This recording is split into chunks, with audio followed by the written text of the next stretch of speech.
தமிழகத்தில் அதிகரிக்கும் கஞ்சா அட்டூழியங்கள் எதிர்த்து நின்ற அண்ணாமலை. தமிழக அரசியல் கட்சிகளில் மக்கள் மீது அக்கறை கொண்டுள்ள ஒரே கட்சியாக பாஜக மட்டும்தான் இருக்கிறது. அதுவும் மற்ற கட்சிகள் எல்லாம் தமிழகத்தின் இளைஞர் சக்தியை எப்படியெல்லாம் சீரழிக்க வேண்டும் என்று நினைத்துக் கொண்டிருக்கிறார்களே தவிர, அந்த இளைஞர் சக்தியை தமிழகத்தின் முன்னேற்றத்திற்கு எப்படி பயன்படுத்திக் கொள்ள வேண்டும் என்ற எண்ணமே அவர்களுக்கு கிடையாது. கடந்த ஆட்சியில் குட்கா பிரச்சனை எந்த அளவுக்கு தலைவிரித்தாடியது என்பதை நாம் நன்றாக பார்த்தோம். இந்த ஆட்சியோ குட்கா பிரச்சனையே தேவலாம் என்பது போல கஞ்சா பிரச்சனை தலைவிரித்து ஆடுகிறது. இதை கட்டுக்குள் கொண்டு வர வேண்டிய முதல்வரோ கஞ்சா போதையில் போலீசாரிடம் இளைஞர்கள் வாக்குவாதம் செய்கிறார்கள் என்பதை சட்டமன்றத்தில் தன்னுடைய ஆட்சிக்கு முட்டுக் கொடுக்கும் பாயிண்ட் போல பேசினார்.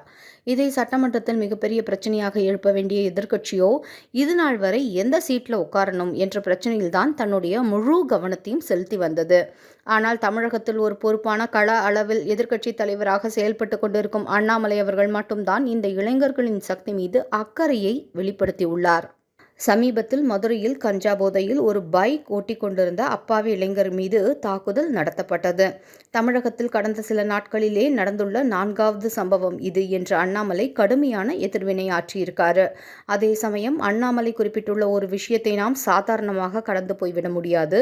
அதாவது போதை மருந்து இருப்பவர்கள் எல்லாம் கட்சி பதவி கொடுத்து அழகு பார்க்கும் திமுகவிடம் வேற என்ன எதிர்பார்க்க முடியும் என்ற ரீதியில் ஒரு ஆழமான, சற்றே சிந்தித்து பார்க்கக்கூடிய ஒரு கேள்வியை முன் வச்சிருக்காரு. தமிழக மக்கள் அனைவரும் சிந்திக்க வேண்டிய விஷயம் இது. நம்முடைய வருங்கால சந்ததியினர் பல பல உயரங்களை தொட வேண்டும் என்பதுதான் நம்முடைய கனவாக இருக்கும்.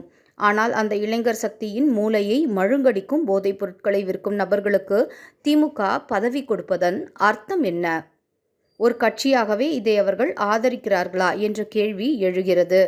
தமிழக இளைஞர்களை சிந்திக்க விடாமல் தடுப்பதுதான் திமுகவின் முக்கிய நோக்கமாக இருந்திருக்கு. இதற்காக பேரளவில் எதிர்க்கட்சியாக இருப்பவர்கள் எல்லாம் அரசுக்கு எந்த விதமான அழுத்தமும் கொடுக்கவில்லை என்பதை தான் நமக்கு வரலாறு சுட்டி காட்டுகிறது. எதிர்கேள்வி கேட்க அண்ணாமலை என்ற ஒருவர் மட்டும் இல்லாவிட்டால் இவர்கள் இன்னும் என்னென்னலாம் ஆடக்கூடும் என்பதுதான் பயமாக இருக்கிறது.